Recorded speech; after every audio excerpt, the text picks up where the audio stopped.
Well, good morning and welcome to Coffee with the Pastor. Hope you've got a good cup of coffee, and we're going to look at a little scripture today.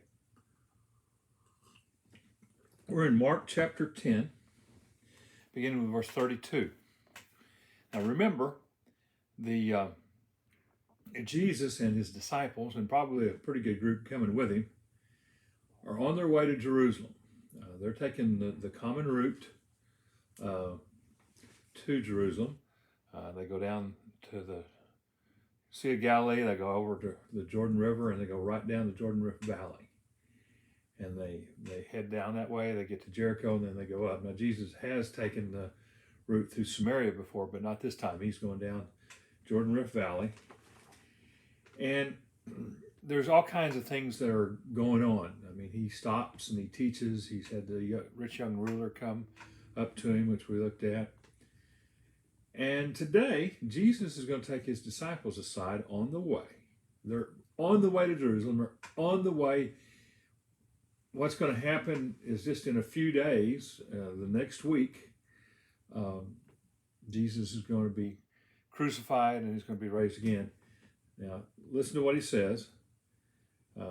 Verse 32, they were on their way up to Jerusalem when Jesus leading the way, the disciples were astonished, while those who followed were afraid. Again, he took the 12 aside and told them what was going to happen to him. "We're going up to Jerusalem," he said, "and the Son of Man will be betrayed to the chief priests and teachers of the law. They will condemn him to death and will hand him over to the Gentiles, who will mock him and spit on him, flog him and kill him, and 3 days later he will rise." So they're walking towards going to Jerusalem, and Jesus pulls his disciples aside. He said, "Now, okay, let me tell you what's going to happen. I, the Son of Man, am going to be taken out. The religious leaders are going to persecute me. They're going to hand me over to the Gentiles," which he meant Romans. "They're going to spit on me, mock me, crucify me, and then I'm going to rise from the dead." And he told them that.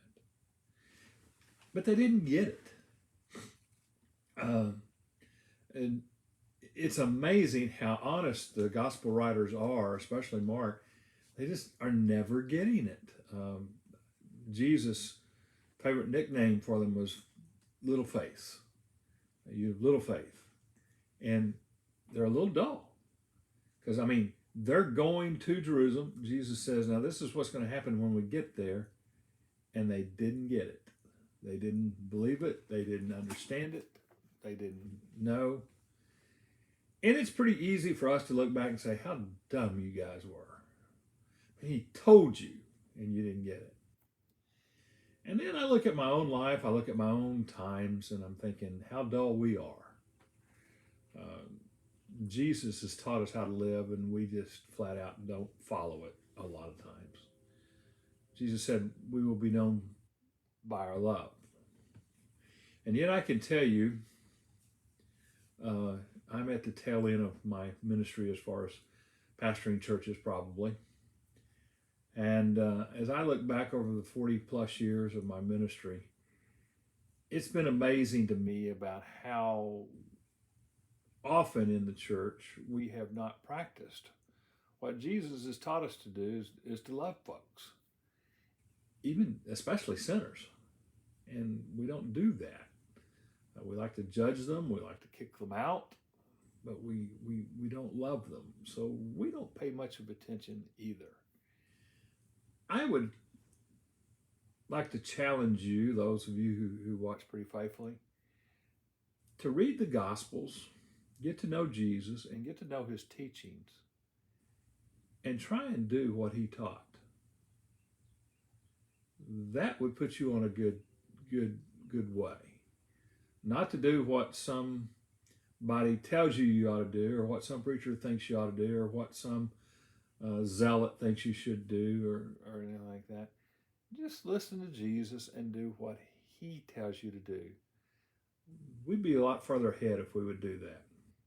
Well, that's my challenge for you today. We'll continue in chapter 10, heading towards Jerusalem, towards Passion Week. And I hope you have a blessed day. Bye now.